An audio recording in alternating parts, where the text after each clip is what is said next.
Real fast, I want everyone in the audience just to go ahead and think of the worst person who has ever lived. This person can be a politician, a actor, whoever you want, just the worst person who has ever lived. I bet when I ask you this question, a lot of you think of Hitler. And rightfully so. He was definitely one of the worst people that have ever lived. But when you look at where he started off, it's kind of interesting.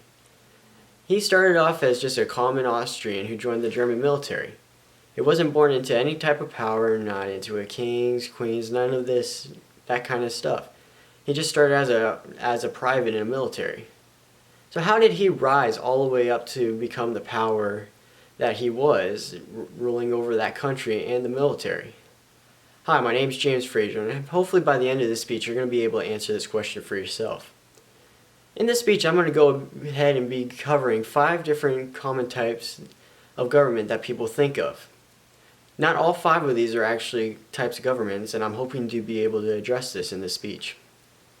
And the 5 different types we're going to be covering are monarchy, oligarchy, democracy, republic, and anarchy.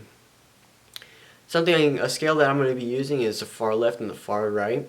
This scale is just, on the far left, is just consisting of 100% total government, while on the far right, there's 0% government at all. There's no government. Let's go ahead and start off with the far left on monarchy. This is one of the forms of government that doesn't even exist, because it's the rule of one.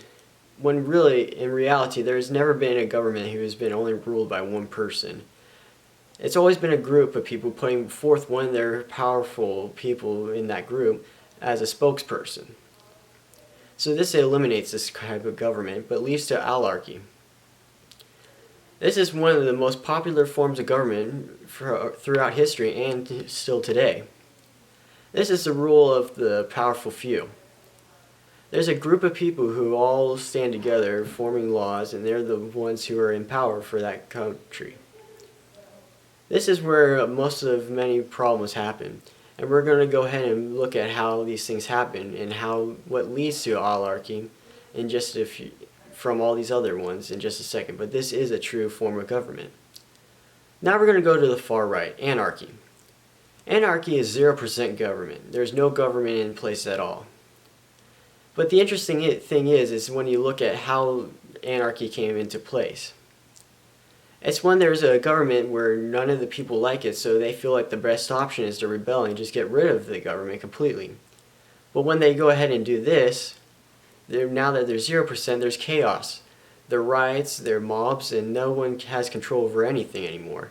And the common people, are looking for anyone who's able to go ahead and stop the rioting and all the problems. And guess who is able to do this? The people who started the riots. Those people in their small group will go ahead and rise up as the powerful few, forming an oligarchy and ruling that country again. But this cycle keeps repeating over and over because there's never really a true government there. It's just the mobs ruling over and over. So we're going to go ahead and move on to a democracy now. And democracy isn't a formal and stable form of government either, as many people think it is. Democracy is the rule of the majority.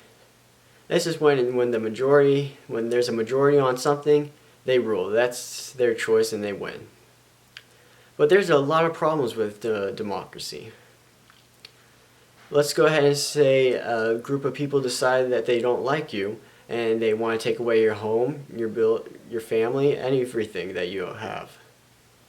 If they have the majority, they can do this. A little story about this was, say we're in the old Wild West again, and that there's just one lone gunman. And they'll go ahead and the people who are chasing him down catch him. In a democracy, they can go ahead and vote that he's hung, even if he's innocent. While in a republic, which is the next form of government we're going to be going over, there's going to be a form of law, which we can go ahead and portray as the sheriff, where they can't go ahead and hang him even though they have the majority, they have to go by the law. And so democracy isn't a stable form, but just a transfer from a republic government to oligarchy. So let's go ahead and look at a republic now. A republic, the definition is the thing, or the public thing, which is the law. And what the law is it's a set form in concrete law that everyone has to obey. And this law limits government. The government can't bother the people. And this allows for the people to keep the produce of their work, and they can't be bothered while still protecting the people. This is the ultimate form of government, and Benjamin Franklin was asked by a lady, "What have you given us, sir?" And Benjamin Franklin replied, "A republic, ma'am, if you can keep it." And this is what our founding fathers had planned for us to be, as a republic. But recently we have been falling away from this and becoming a democracy. And the thing about a democracy, and a great story about this, is Rome. Rome started out as a republic. They took an advice of a very smart man who says that there should be a set law for all of government. But during the prosper of Rome, they forgot about these things.